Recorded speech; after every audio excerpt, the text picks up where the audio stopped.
이게 말이 되는 이거.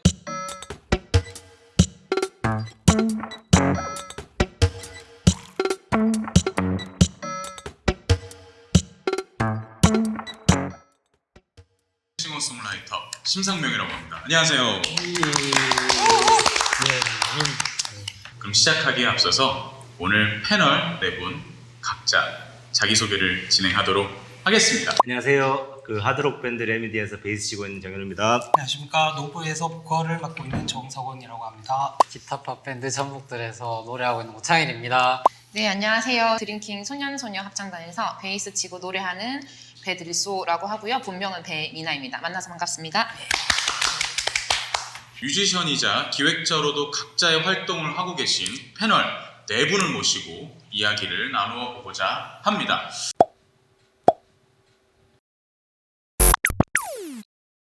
다들 요즘 최근 눈여겨보는 그 신인이라고 부를 수 있는 있으신가? 저 갑자기 궁금한데. 한 분씩 한번 말씀 네. 들어보겠습니다. 팁시라든가 다미 같은 쳐다봐 날 그렇게 보지 마 내가 그러니까 열고 나가면 예고서 저는 인의 꿈이라는 밴드. 이리와 내 꿈에 태워줄게. 네. 5인조 밴드인가요? 5인조. 네. 예, 5인조 밴드죠. 네네. 네. 딴 걸 그대는 내게보다 상당히 활동량도 굉장히 맞아요. 많고 네. 음원도 좀 꾸준히 내는 것 같고 그래서 주목하고 있는 팀은 이제 황달주택.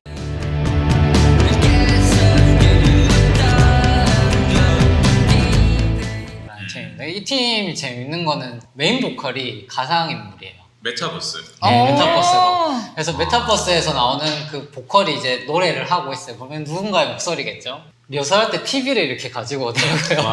엄청 큰 TV죠? 네, 엄청 큰 TV를 틀어놓고 거기에서 이제 황달이 막 익하면서 이상한 춤 추면서 노래를 하고 있고 지역을 넘어가서 어떤 새로운 수단, 새로운 어떤 루트를 통해 가지고 공연할 수 있는 부분들을 자극하는 지점에서 굉장히 똑똑하다. 네. 덕 포인트를 찾아내는 능력이 굉장히 뛰어났던 것 같고 그리고 한 팀 더 언급한다면 이제 동영.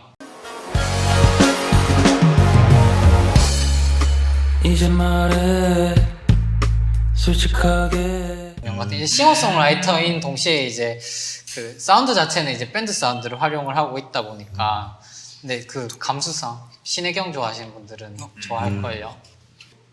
네, 저는 싱어송라이터로 활동하고 계시는 빈달님이랑 블루홀 또 나를 삼켜버린 그곳 이번엔 꽤 오래 걸릴 것 같아 그리고 이영님?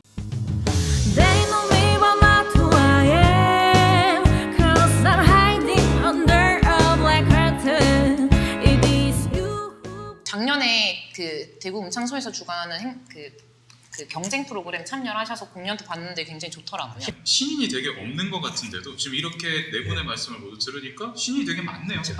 네, 굉장히 많습니다. 맞습니다. 네, 그래서 이제 장르도 되게 다양하고 그래서 신인분들이 되게 많은 것 같아요.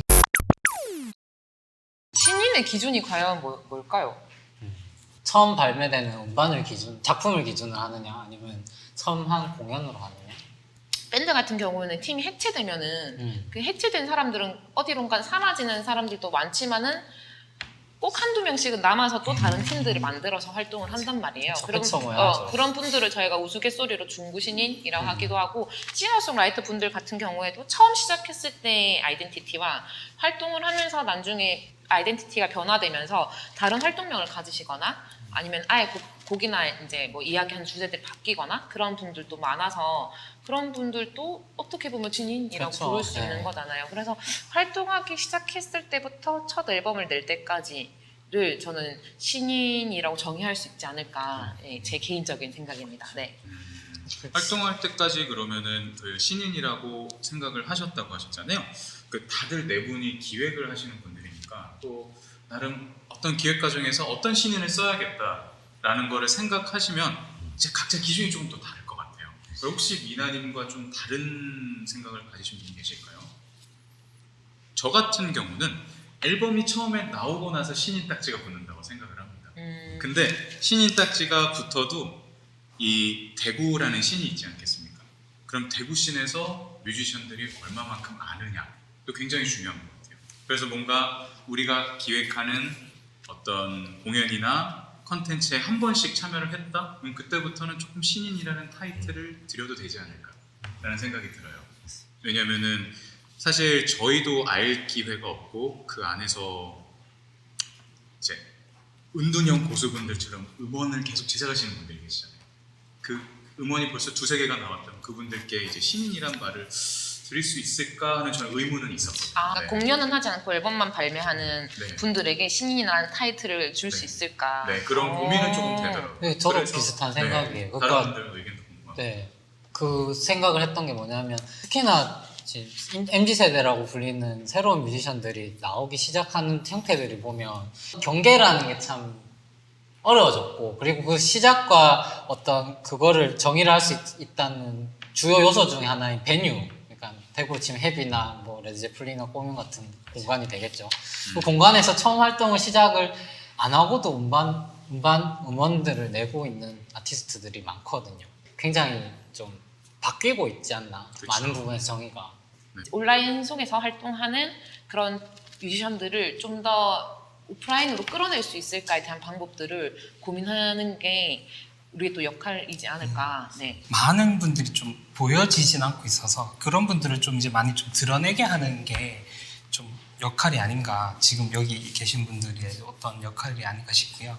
활동하고 싶은데 어떻게 방법을 모르는 친구들이, 모르는 분들이 매년 있더라고요. 씬이란 개념은 굉장히 좀 사실 생명체 같은 거잖아요. 계속, 아까 미나님 말씀처럼 계속 바뀌거든요. 원래 선배들도 자극을 받게 되고 그 신인들을 주목하게 되는 이 과정이 있는데, 씬이 만들어지고 확장되고 서로 자극받는 과정인데, 그런 교류의 장대의 좀 루트들을 만들어내고 서로 확인하는 건 굉장히 중요한 것 같아요. 또 네 분 다 기획을 하시잖아요. 만약에 제가 조금 더 큰 기획을 할 기회가 생긴다면은 좀 필수로 신인 팀을 몇 팀 정도 맞습니다. 네. 넣어주면 좋지 않을까라는 그런 생각을 갖고 있는데 생각은 좀 어떠신지 궁금합니다. 기획을 할 때 새로운 팀들을 항상 찾으려고 노력하죠, 기획자들은. 네, 왜냐하면 내가 하는 기획들이 사람들에게 구미가 당겨야지 이 공연을 찾아올 텐데, 그렇죠. 이 공연을 찾아오게끔 하려면 호기심을 자극을 해야 되잖아요. 혹은 여기 가면 엄청 재밌다더라 라든지, 그리고 이제 다양한 경험들을 제공해 주고 싶은데, 그러기 위해서는 항상 새롭게 시작하는 이제 아직 이제 많이 접하지 못했었던, 오프라인에서 접하지 못했었던 뮤지션들을 함께 하는 거에 대해서 굉장히 의미 있고 즐겁게 생각을 하고 있습니다. 저는. 네. 결국은 네 분 다 신인 발굴에 좀 어느 정도 힘을 쓰고 계신 걸로. 그리고 그 사회자 말씀 중요한 힘을 쓰지만 결과는 그 정도까지는 관심이 좀 있다. 네, 그치. 네. 힘을 쓰는 것과 결과는 동일하지 않다. 미나님이 되게 중요한 얘기를 해주셨던 게, 그러니까 모객을 생각을 해야 되거든요. BEP를 넘어야 되고, 아무리 사업 지원을 받는다고 하더라도 그건 비트라 그러시나요? BEP, 그러니까 손익분기를 넘기려고 네. 하면 쉽게 얘기해. 죄송합니다. 자막 타기 어려운 거 같아요. BEP, 비트코인인 줄 알았어요. 네. 비트코인. 브레이크 이븐. 업계 용어는 좀 네. 기획을 생각할 때 이제 신인팀을 넣는다는 게, 근데 저희는 이제 뮤지션이기 때문에 친화적일 수밖에 없어요. 근데 기획자 입장에서는 수익성을 같이 생각을 해야 된다는 거죠. 네. 그랬었을 때 모객 능력이 없는 팀을 같이 간다는 거는 그만큼 또 거기에 대한 미안 부담도 기획자가 같이 가지고 간다는, 그 덕질 포인트란 지점이 있어야 기획자들도 그 사람들을 가지고 올 수가 있어요.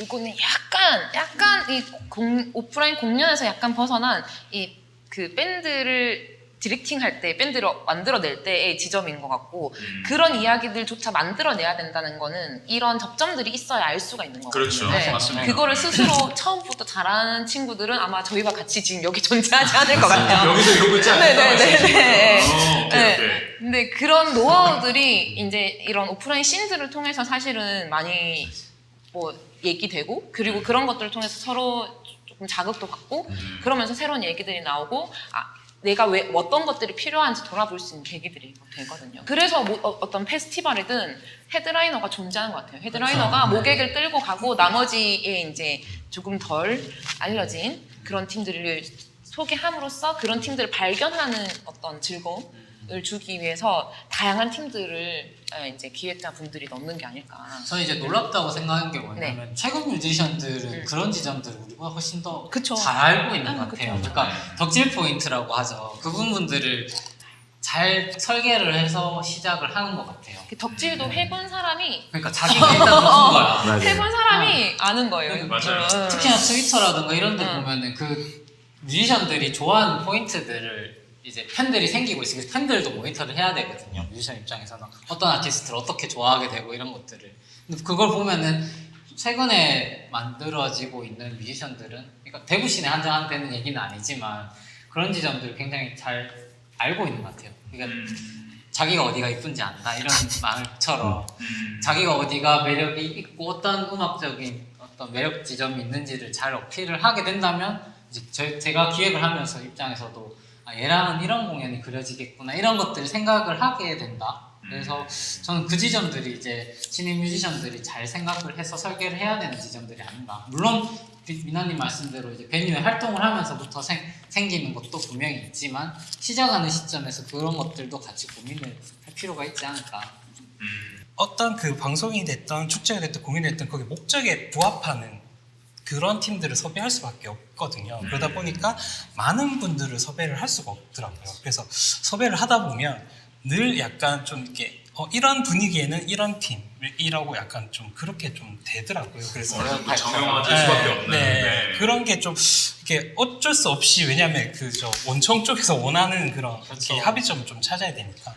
그래서 좀 뮤지션분들도 약간 자기는 와서 공연만 열심히 하면 된다라기보다 왔을 때 어떤 이 공연에서 어떤 기획 포인트를 좀 같이 맞춰주면 제일 좋을 것 같다라는 그런 생각을 좀. 자, 아까 그러면 말씀하셨던 거를 또 토대로 다음 키워드를 진행해 보도록 하겠습니다. 저희가 계속 끊임없이 얘기로 나왔던 기획과 또 시스템에 대한 이야기 진행해 보도록 하겠습니다.